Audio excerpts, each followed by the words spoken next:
Hello दोस्तों, आज के इस वीडियो में हम लोग केमिकल रिएक्शन एंड इक्वेशन के शॉर्ट नोट्स यहाँ पर देखेंगे। अगर आपने एक बार पढ़ रखा है ये चैप्टर तो आपको अच्छे से समझ में आएगा, और अगर आपने चैप्टर नहीं पढ़ रखा है तब भी कोशिश करूँगा कि इस वीडियो में मैं आपको पूरा चैप्टर केवल एक पेज में समझा दूँ। ठीक है, यहाँ पर आप पहले से लेकर के एंड तक देखेंगे, सारी चीज़ें यहाँ पर लिखी हुई हैं, सारी नोट्स जो हैं एनसीईआरटी से बनाई गई हैं, एक एक लाइन पढ़ के। ठीक है, तो इसको आप देखेंगे तो आपको पूरा chapter cut to cut clear होने वाला है। तो सबसे पहले बात करते हैं केमिकल रिएक्शन क्या होता है।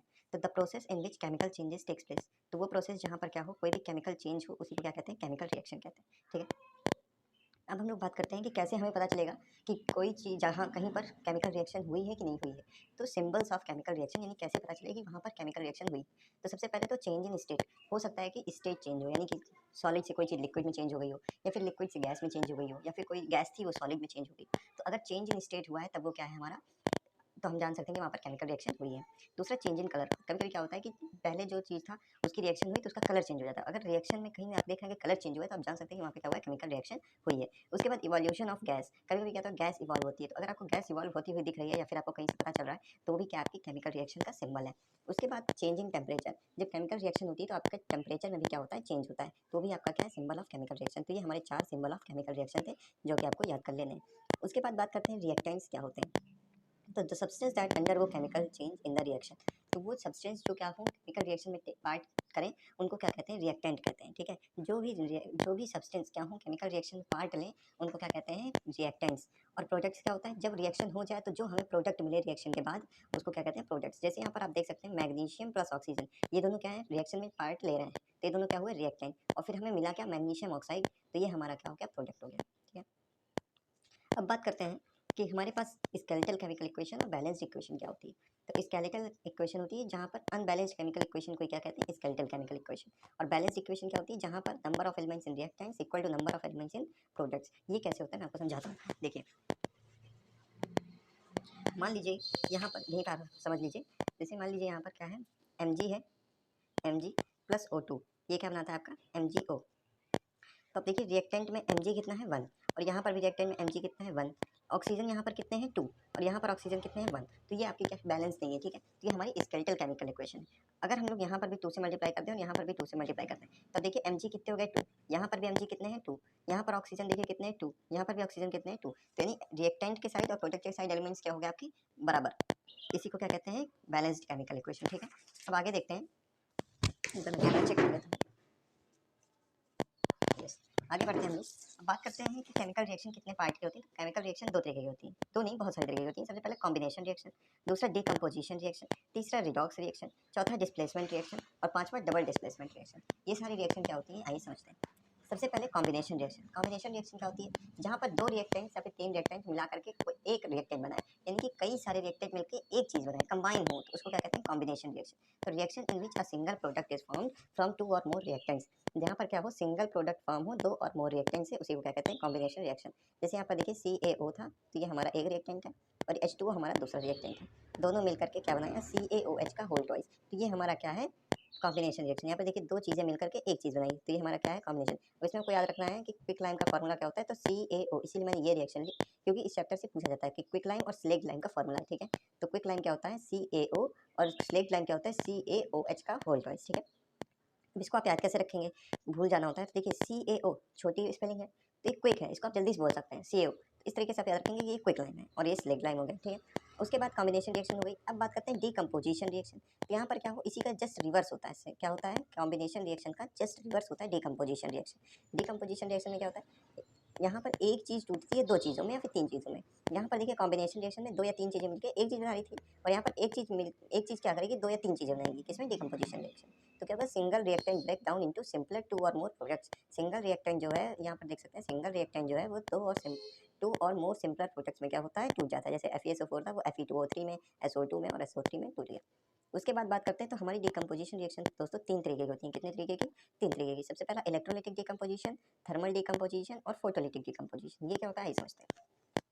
सबसे पहले बात करते हैं इलेक्ट्रोलाइटिक डिकम्पोजिशन क्या होता है। तो इसमें डिकम्पोजिशन रिएक्शन होती है इलेक्ट्रिसिटी के प्रेजेंस में। किसके प्रेजेंस में, इलेक्ट्रिसिटी के प्रेजेंस में। तो break down in presence of current या फिर इलेक्ट्रिसिटी। ठीक, यहाँ पर क्या होता है, जैसे आप देखे होंगे, वाटर को क्या करें, वाटर को हम लोग हाइड्रोजन और ऑक्सीजन में क्या करेंगे, ब्रेक करेंगे। तो कैसे होता है, हम लोग एक बीकर ले लेते हैं और उसमें इलेक्ट्रोड्स लगा देते हैं। ठीक है, और उसमें इलेक्ट्रिसिटी पास करा देते हैं, तो क्या होता है वो हाइड्रोजन और ऑक्सीजन अलग अलग हो जाता है। तो वहाँ पर इलेक्ट्रॉन्स लगाया और इलेक्ट्रिसिटी पास की, तो इसलिए वो क्या है इलेक्ट्रोलाइटिक डिकम्पोजिशन रिएक्शन। अब बात करते हैं thermal decomposition reaction. Thermal decomposition क्या होता है, इसमें हीट की प्रेजेंस होती है। जैसे इलेक्ट्रोलाइटिक में इलेक्ट्रिसिटी की प्रेजेंस होती थी, तो इसमें क्या किसकी प्रेजेंस होती है, हीट की। जैसे CaCO3 किसमें टूट जाता है, CaO में और CO2 में। CaCO3 किसमें टूटता है, CaO में और CO2 में। CaCO3 किसमें टूटता है, CO और CO2 में। CaCO3 का फॉर्मूला क्या होता है, लाइमस्टोन, और CO क्या था अभी बताया था, क्विकलाइन। तीसरा है फोटोलिटिक डिकम्पोजिशन। इसमें क्या होता है, सनलाइट की प्रेजेंस होती है। किसकी प्रेजेंस होती है, सनलाइट की। जैसे यहाँ पर 2AgCl है, इसको कहते हैं सिल्वर क्लोराइड। तो यहाँ पर क्या होता है, सिल्वर क्लोराइड को आप किसी बर्तन में रखिए और धूप पर रख दीजिए, कुछ देर में क्या होगा, सिल्वर अलग हो जाएगा, क्लोराइड अलग हो जाएगा। तो ये कौन सी रिएक्शन है आपकी, फोटोलिटिक डिकम्पोजिशन रिएक्शन। उसके बाद बात करते हैं डिस्प्लेसमेंट रिएक्शन की। कॉम्बिनेशन हो गया, डिकम्पोजिशन हो गया, अब देखेंगे डिस्प्लेसमेंट रिएक्शन क्या होता है। तो देखिए, displacement reaction, the reaction in which high reactive element displaces less reactive element. यहाँ पर क्या होता है, हाई रिएक्टिव एलिमेंट जो है डिस्प्लेस कर देता है लेस रिएक्टिव एलिमेंट को। कैसे, देखिए यहाँ पर था Fe plus CuSO4, FeSO4 plus Cu। तो यहाँ पर Fe जो है हमारा हाई रिएक्टिव एलिमेंट है और Cu क्या हमारा लो रिएक्टिव। तो इस Cu को Fe कहता है, Cu से तुम हटो, मैं यहाँ पे बैठूंगा। तो ये क्योंकि ज़्यादा रिएक्टिव है तो ये इसको हटा देता है और खुद आ जाता है उसकी जगह पर। Fe प्लस CuSO4 क्या हो जाता है, FeSO4 प्लस Cu। ठीक है, तो ये हमारा था डिस्प्लेसमेंट रिएक्शन। नेक्स्ट है डबल डिस्प्लेसमेंट रिएक्शन। ये डबल डिस्प्लेसमेंट रिएक्शन क्या था, reaction in which exchange of ions takes place. यहाँ पर क्या था, एक्सचेंज होता है। देखिए कैसे, Na2SO4 और BaCl2, कहते तुम मेरा ले लो मैं तुम्हारा। तो Na2 Na उधर चला जाता है और Ba इधर आ जाता है, तो क्या हो जाता है BaSO4 प्लस NaCl। ठीक है, तो ये हमारा क्या था, डबल डिस्प्लेसमेंट रिएक्शन। उसके बाद बात करते हैं प्रेसिपिटेट रिएक्शन की। तो प्रेसिपिटेट रिएक्शन होता है वो रिएक्शन जहाँ पर प्रेसिपिटेट फॉर्म हो, वो रिएक्शन जहाँ पर क्या हो, प्रेसिपिटेट फॉर्म हो। और प्रेसिपिटेट क्या होता है, वो सब्सटेंस जो सॉल्युबल ना हो वाटर, यानी वो चीज़ जो पानी में ना घुले उसको क्या कहते हैं, प्रेसिपिटेट। तो the substance that is insoluble in water is precipitate, reaction that produces precipitate is called precipitate reaction. और वो रिएक्शन जो प्रेसिपिटेट को फॉर्म करती है उसे क्या कहते हैं, प्रेसिपिटेट रिएक्शन कहते हैं। जैसे यहाँ पर Na2 से SO4 प्लस BaCl2, यहाँ पर एक तरीके से डबल डिस्प्लेसमेंट भी होगी, तो BaSO4 इधर आ जाएगा और NaCl, अब ये NaCl क्या हो जाएगा आपका, ये BaSO4 क्या हो जाएगा आपका, प्रेसिपिटेट। ठीक है, अब हमारी बात आती है रिडॉक्स रिएक्शन की। तो रिडॉक्स रिएक्शन वो रिएक्शन होती है जहाँ पर ऑक्सीडेशन और रिडक्शन दोनों हो। वो रिएक्शन जहाँ पर ऑक्सीडेशन और रिडक्शन रिएक्शन दोनों हो, क्या कहते हैं, रिडॉक्स रिएक्शन। तो अब पहले समझना पड़ेगा कि ऑक्सीडेशन क्या होता है और रिडक्शन क्या होता है। देखो, ऑक्सीडेशन क्या होता है कि गेन ऑफ ऑक्सीजन और लॉस ऑफ हाइड्रोजन। या तो ऑक्सीजन का गेन हो या फिर हाइड्रोजन का क्या हो, लॉस हो। जैसे यहाँ पर देखिए 2Cu प्लस O2 2CuO, तो यहाँ पर ऑक्सीजन क्या हुआ, आ गया। जब ऑक्सीजन आ गया तो उसको क्या कहते हैं, ऑक्सीडेशन। या फिर हाइड्रोजन हट जाता तब भी क्या हुआ, ऑक्सीडेशन। और रिडक्शन क्या होता है, इसी का जस्ट रिवर्स। यहाँ से देखिए CuO plus H2 Cu plus H2, तो यहाँ पर देखिए क्या हुआ, ये ऑक्सीजन जो Cu के साथ था ये यहाँ पर ऑक्सीजन के साथ हट गया, तो यहाँ पर क्या हुआ आपका, रिडक्शन हुआ, क्योंकि ऑक्सीजन हट गया तो क्या हो जाता है, वो रिडक्शन हो जाता है। ठीक है, अब रिडॉक्स रिएक्शन क्या होता है, reaction in which both oxidation and reduction takes place. वो रिएक्शन जहाँ पर ऑक्सीडेशन और रिडक्शन दोनों रिएक्शन होती हो उसको क्या कहते हैं, रिडॉक्स रिएक्शन। जैसे यहाँ पर देखिए CuO plus H2 Cu plus H2 या फिर रिडॉक्स रिएक्शन का एग्जाम्पल है। यहाँ पर ऑक्सीजन हटा तो Cu बनाया, तो ये रिएक्शन हो गया। और यहाँ पर H2 के साथ ये ऑक्सीजन लग गया तो ये क्या हो गया आपका, ऑक्सीडेशन हो गया। ठीक है, अब बात करते हैं करोजन क्या होता है। When metal is attacked by substance like moisture, acids, etc., then corrosion process takes place. जब कोई भी मेटल के किसके कांटेक्ट में आता है, मॉइस्चर के कांटेक्ट में या फिर एसिड्स के कांटेक्ट में, ऑक्सीजन के कांटेक्ट में, तो क्या हो जाता है, करोड हो जाता है। उसी को क्या कहते हैं, करोजन। ठीक है, ये कैसे ठीक किया जा सकता है, इसको कैसे बचाया जा सकता है, तो आप पेंटिंग कर दीजिए। आयरन होता है, आयरन में क्या लगता है, रस्ट, तो रस्ट भी एक तरीका क्या है, करोजन है। तो उसको कैसे बचाया जा सकता है, आयरन की चीज़ें उसको पेंट कर दो या फिर गैल्वेनाइजेशन कर दो या फिर क्या कर दो, एलॉय फॉर्मेशन। ठीक है, उसके बाद बात करते हैं रेंसिडिटी की। तो oxidation of fatty and oily food they become rancid.